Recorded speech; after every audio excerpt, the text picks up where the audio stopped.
tayo sa may part ng NLEX connector. From Espanya to NLEX ba Smart Connect. Ayan. Ito yung bagong daan dito mga ka-videos. Best way pagkagaling ka ng Santa Mesa, San Juan, Manila. Ayan, pwede rin. So, meron itong toll fee na 86 pesos doon sa pagpasok. And then ang kasunod na toll mo na doon sa exit na kung saan ka papunta. Halimbawa, katulad ko, papunta ako ng Giginto. Possible tabang ang exit ko. So, yung 60 na babayaran mo doon sa may part ng Balintawak pag tawid mo doon sa isang toll gate, eto na yung kapalit, 86 pesos. So hindi ka na dadaan doon sa may part na yon, kasi doon ka na sa may part ng Smart Connect. Ayan, maluwag pa mga ka-videos, oh. Anong oras pa lang? 3:37 PM. Ayan, maluwag pa. So tuloy-tuloy lang tayo mga ka-videos. Pakita ko lang sa inyo hanggang sa may part ng Smart Connect mga ka-videos. Doon sa may pagka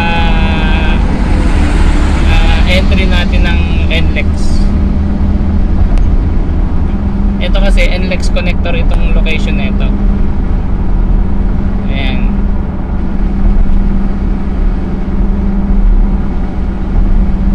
So ito mga ka-videos, mataas-taas yung isang dinadaanan dito, di ba? Oh.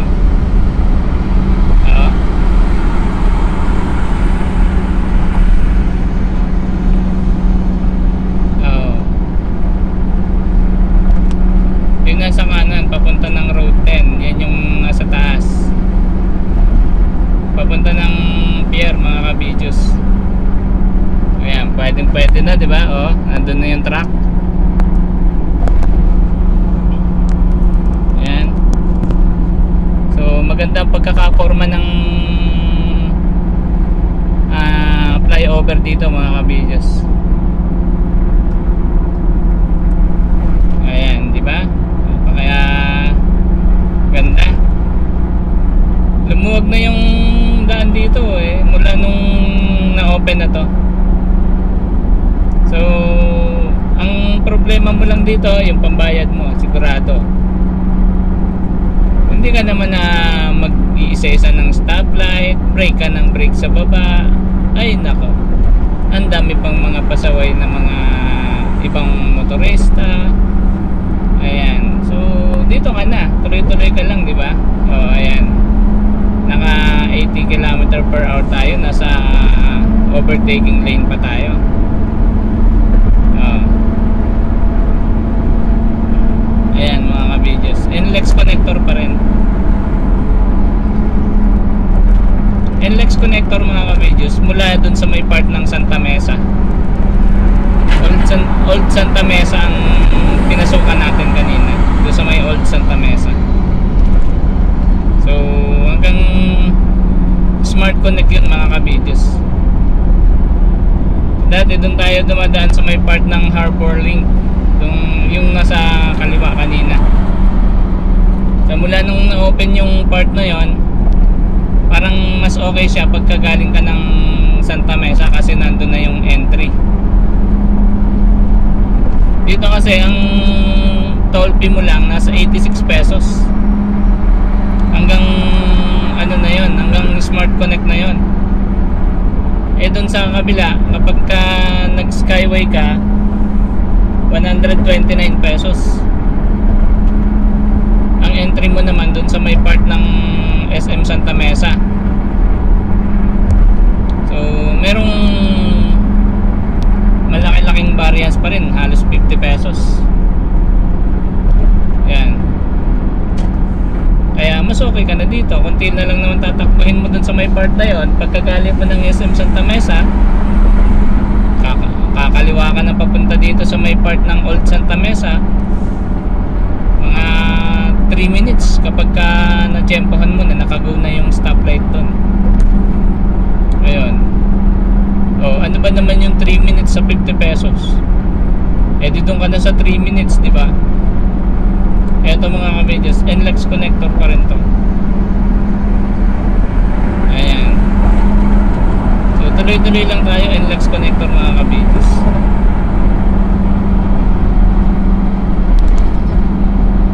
Maganda pa rin yung flow ng traffic ngayon mga kabidges. So smooth pa yung takbo natin kasi 3 PM pa lang mga kabidges. Saktong-sakto darating tayo sa Giginto, mga oras ETA natin, mga 4:40. O ipagpalagay na natin na 5. Tapos pahipahinga tayo ng 1 oras, balik tayo ng mga 6 o'clock. Ayan. O diba? Okay na yun. Tumakbo ka ng 2.5 hour. Tapos tatakbo ka mamaya pabalik ng 2 hours. Pero sana may makuha tayo pabalik para hayaan buhay, para hindi naman tayo nagsasayang ng diesel pabalik. Ayan. Ayan mga kabidges. O diba maluwag pa rin. Malapit na tayo sa may part ng Karuhatan, Valenzuela.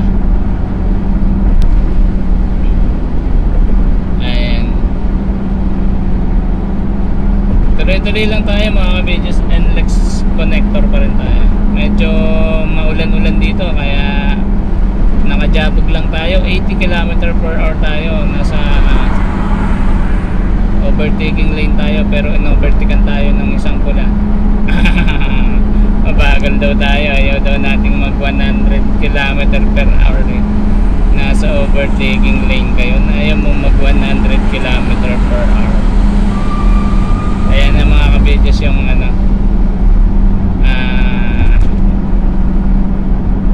toll gate dito sa may part ng Smart Connect. Pagkatapos na ito yung Smart Connect, sa Smart Connect na tayo papasok.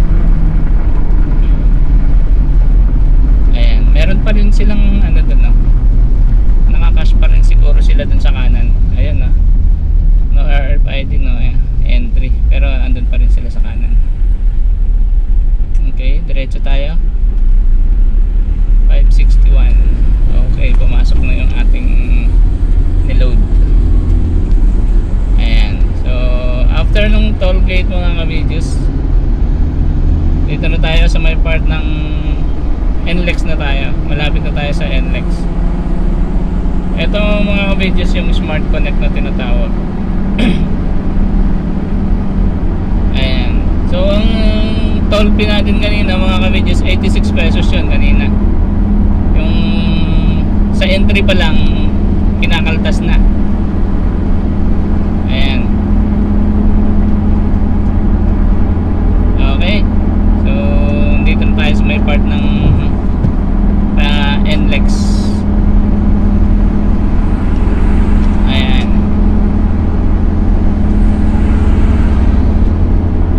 Tuloy lang tayo mga kabidges. Samahan niyo lang ako sa trip na to. Hanggang NLEX lang tayo.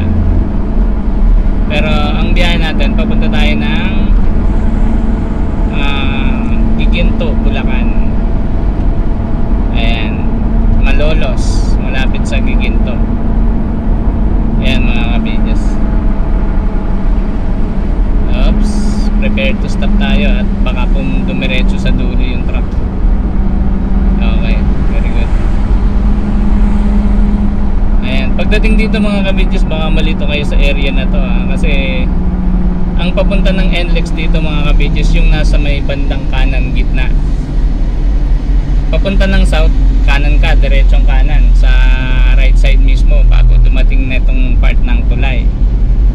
Yan, yung nasa kanan na yan dyan.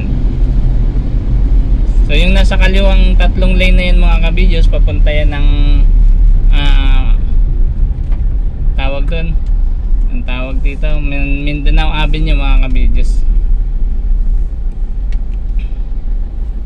Ito yung padiretso ng NLEX mga kabidyo's. Itong nasa harap natin.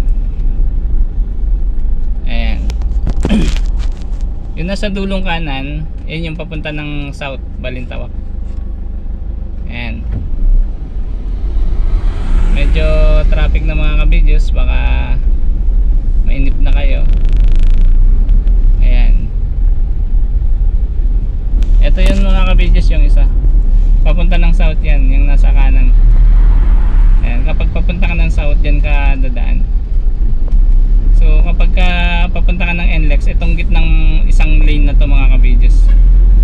Ayan. Okay.